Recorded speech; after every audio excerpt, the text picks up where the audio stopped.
atileetii galatee burqaa atileetiin galatee burqaa jaarsa kiyyaan saamameen jira jechaarte jechuudha. Abbaa manaa ishee akka ishee saamee boo'aa jirte jechuudha miidiyaa irratti. Atileetii guddoon atileetiin beekamtuun atileetiin biyyaa dadhabdee alaabaa biyya ol qabdee har'a garuu nama tokkoon boo'aa jirti jechuudha. Atileetiin biyya kana biyya guddaa goote maqaa biyyaa dhoofsiste har'a garuu namni tokko nama isheen abbaa manaa kooti jette kuno akkanatti ishee boosisaara qabeenya ishee saamee jechuudha. Baay'ee nama gaddisiisa. Dhugaa dubbachuudhaaf dubartoonni keenya dhuguma waan isaan irra ga'u baay'ee nama gaddisiisa walumaa galatti jechuudha. Na hamma kana qabeenya hamma kana fixee qabeenya hamma kana waan ajaa'iba manoota hamma sana keessa mana tokkitti konkolaataa tokkittiin hafee innu nan hirmaadha jedhee mootummaa biraan naaf haa ga'u dubbiin kuni Dr. Abiy biraan naaf haa ga'u karaan isaan biraan gahadhuun dhabee dhimma koo naaf haa laalanii seerri natti murteesse jettee boosse jechuudha. Nagaa waaqayyoon hunduma keessaniif haa baay'atu. Kabajamtoota hordoftoota akkam jirtu nagaa keessanii ani nagaa koo galata waaqaa ta'u baga jiraattan magaarra keessan darbaa jiraadha suniin jedha. Egaa baay'ee tokko nama ajaa'iba. Akkamitti wal baranii akkamitti gaa'illi isaanii hammam ture akjiyoo maaltu ta'ee maaltu saamamee maaltu fudhatame jechuu dandeessu guutuu isaa isinii fideera. Laayikii godha. Laayik godha. Egaa atileetiin galatee burqaa hundi keessanuu ni beektu. Atileetii baay'ee cimtuudha jechuudha. Hundi keessanuu odeeffannoo ishee qabdu. Akkamitti beektu tokkoffaa Ayizosh galateedhaan isin beektu jechuudha. Ayizosh galateedhaan sirriitti beekamtii irratti beekamtii naa dabaleera jetteetti isheenis. Egaa abbaa manaa ishee kana faana durri yerooni leenjii maani shaakala yeroon shaakala deddeemu maamilan qaban ture taaksii kan fuudhee nageessee na fiduu dambeenyaa jechuudha. Isaan deddeebiti booda inni dambeenyaa kosonii nabbaa taaksii jechuudha. Guyyaa sana hin jiru hojiidhaan iddoo biraa waan deemeefi nama kana naa ergeetti nama kana naa ergee namni kunis na deddeebisa. Gaafa sanas argadhe innis taaksii dhufee na deddeebisa na fuudha na galcha. Gaafa kanas argadhe yaa hojiidha waan ta'eef jettee magaalaa Finfinnee keessatti gaaheeruu shaakala deddeemtu taaksii hojjeta jette. Namni kun taaksii shufeerii taaksiiti taaksii hojjeta. Haaluma kana wal bartaan isaanii asitti jalqaba. Asitti jalqabee hiriyummaa isaanii jalqabee gara jaalalaa gara gaa'ilaatti seenanii gaa'ila seera qabeessaan godhatanii waliin jiraachuu eegalanii gaa'ilaani naannoo waggaa 9 waliin turan jechuudha. As keessatti isheen ispoortii umarra turtee bakka waggaa 9 guutuu jechuudha. Hin beektu qabeenya yeroo fakkeenyaaf biyya tokko deemtee injifattu warqii fidduu meedaaliyaa fidduu biyyi siin badhaasa waan ta'eef biyyi seera qaba seerattiin badhaasa kennaa kennu qaba waan ta'eef isheen qabeenya ishee hundumaa haala kanaan kan isheen argatte jechuudha. Badhaasa mootummaan kennaafi ture haala kanaan mana 11 mana kan isheen argatte mana 11dha. Akkanuma konkolaataan illee 5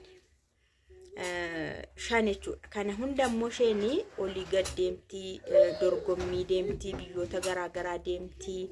Kanaaf kana hunda immoo wakiilinnaa yookaan bakka bu'iinsa abbaa manaa ishee kanaa kenniteetti. Isin galeeramti sochoosuus akka danda'u ijaaruus akka danda'u waan barbaade godhu akka danda'u abbaa manaa isheeti.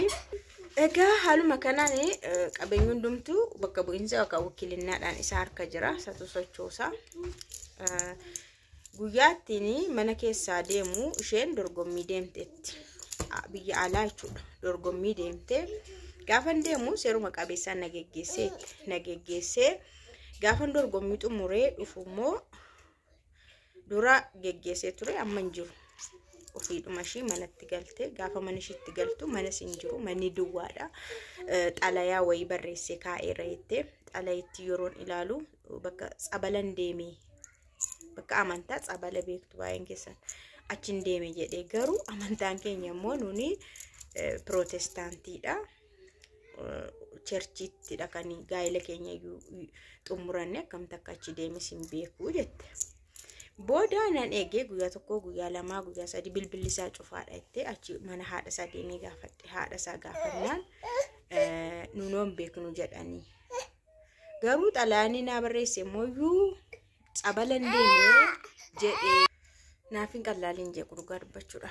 Baay'een keessa yeroo inni rafuu hin hojjettu jettu. Yeroo inni rafus hojii kan biraan qaba akka dhageessanitti. Yeroo sanas hojiin numa hojjetama garuu. Innaa ta'uu danda'adhaan harmeensa xabalan deeme jedhee jennaan ta'uu danda'a jedhan harmeensa. Achi booda poolisiitti amala akkannaa erga akkas ta'e ergi badee iyyaafannoo jechuudha. Osuma akka kanaan jirruuti naa bilbila koratti bilbilameetu maaliif adabatteen teessu maajeeqxaa adabatteen teessu jedhee jette. Achi booda akkanumaan itoo jirru waraqaan firdi beetiidhaan atti dhufee maayinninnaan firdi beetiin deemnu gaa'ila akka jigu waraqaa gaa'illi jiguudha. Achi yaanoo firdi beetii isaa mana murtiisaa hin beeku nama gaafadhe namni nageessee innaan jedhu ani gaa'ila koo mana amantaataan dhaabbadhe gaa'ila jiskuu hin danda'u jedheen galee garuu bakkuma hin jirretti gaa'illi siin jigee inni hin barbaadu waan jedheef jette.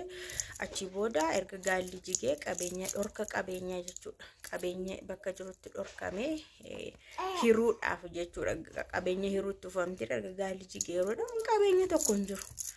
Mana amma kana jechuudha 11 konkolaataa 5 jiru.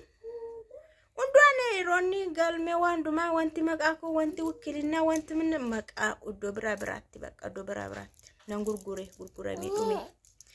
Mana ani jette mana tokko haatisaa mana maal jette yeroo haasoftu mana harmeensaatti galaniin mana akka itti nyaata qopheessan wayiiti bakka waan makkasii wayiiti.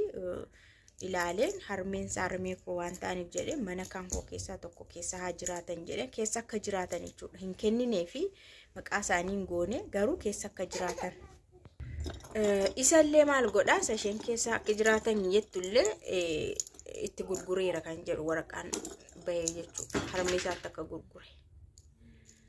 Innaa manoota hamma kana siniin jedhe keessa manni 10 hin jiru. Mana tokkitti hafe konkolaataan 4 hin jiru. Konkolaataa tokkitti hafte akkasitti amma mana ani keessa jirullee akka inni hirmaatu anarratti murtaa'ee jira. Ani osoon karaarratti hin bahin osoon karaarratti bahee hin kufiini qaamni ilaallatu naaf haa ilaalu mootummaan naaf haa ilaalu dhimma kooyyuu qabeenya hamma kana dhabee ka'eeni manatti tokkitti hafellee haa hirmaatu jedhamee waan hundumtuu erganaa rageessamee booda jettee boossi baay'ee nama ajaa'iba dhugaa dubbachuudhaaf jaarsi taa'ee maal taa'ee ati qabeenya amma kana isaa fiduu dandeessa taaksii hojjettee jedhamaa ture garuu maa tokko wanti naa murtaa'ee hin jiru keessuma bahee immoo na doorsise anamma shaakalallee nan erga dhiise waggaa tokkodha.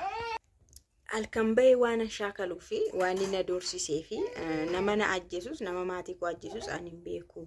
Ispoortiin jaalladhu fiigicha hojii koo dhaabee erga manatti galee waggaa tokko harmeen kiyyallee si dhabeen jiraadhu an akkuma duriitti rakkadheellee ammallee si guddisaa manumatti ol galii taa'ii jette harmeen koollee sodaatte jette.